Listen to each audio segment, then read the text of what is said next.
జగన్మోహన్ రెడ్డి గారు ముఖ్యమంత్రి అయిన తర్వాత ఈ ప్రాజెక్టుని ఫేజ్ 1 గా ఫేజ్ 2 గా దీన్ని డివైడ్ చేస్తూ జగన్మోహన్ రెడ్డి గారు 41 మీటర్స్ 41.15 మీటర్స్ స్టోరేజ్ కెపాసిటీని ఫేజ్ 1 గాను 45.7 మీటర్స్ స్టోరేజ్ కెపాసిటీని ఫేజ్ 2 గాను డివైడ్ చేసి కాస్ట్ని బ్రేక్ చేయడానికి ఇన్ బ్రాకెట్స్ పోలవరం ప్రాజెక్టుని నాశనం చేయడానికి ఈ ప్రాజెక్టును అట్లా బ్రేకప్ చేస్తే అప్పుడు వీళ్ళల్లో చాలామంది 41 మీటర్స్లో ముంపుకు గురయ్యేవారు కొంతమంది, 45 మీటర్స్ ముంపుకు గురయ్యేవారు కొంతమందిగా వీరిలోనే విభజించడం జరిగింది. ప్రధానమైన సమస్య 41, 45 ఇలా విభజించడంలో చాలా అన్యాయం జరిగిందని, సర్వే సరిగ్గా జరగలేదని చాలా మంది చెప్తున్న విషయం. చాలా గ్రామాలలో ఒక యూనిట్గా వాళ్ళని తీసుకోకుండా ఒక స్ట్రీట్ని ఏమంటారు, ఒక వీధికి అవతల 41 యువతల 45 అన్నట్టుగా కూడా మమ్మల్ని విభజించడం జరిగింది. అలా ఎలా సాధ్యమవుతుంది? వచ్చే నీటికి వీధికి అవతల వీధికి యువతల అని ఉండదు కదా. అంత ఘోరంగా అన్సైంటిఫిక్గా విభజించడం జరిగింది అన్నది వీళ్ళు చెప్తున్న సమస్య. ఇంకొకటి 2017లో సర్వే జరిగింది. ఆ రోజు ముంపుకు గురవుతున్న కుటుంబాలు 1,06,000 కుటుంబాలు అని తేల్చారు.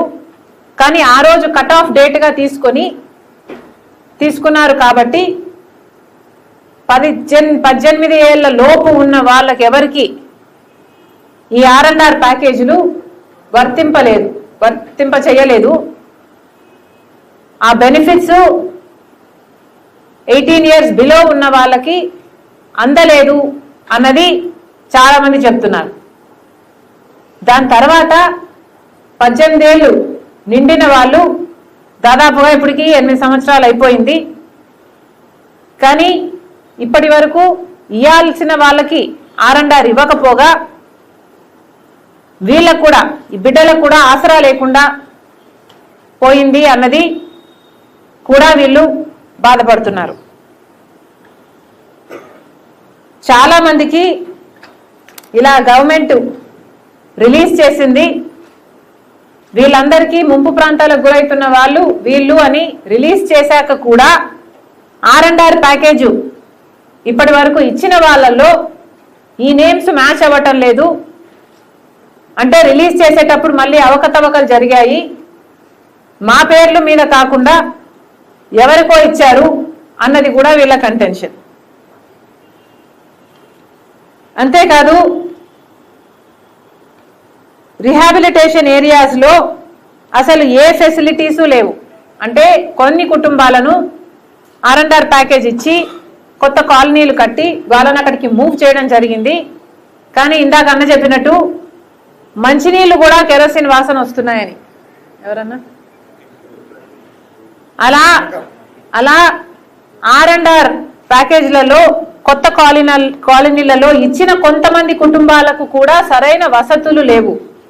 మాకు రోడ్లు లేవు, మాకు అసలు వసతులే లేవు, బాగా ఉన్న ప్రాంతం నుంచి మమ్మల్ని ఇక్కడ పడేశారు అన్న భావన చాలా మందిలో ఉంది. అంతే కనీసం మినిమం ఫెసిలిటీస్ కూడా లేకుండా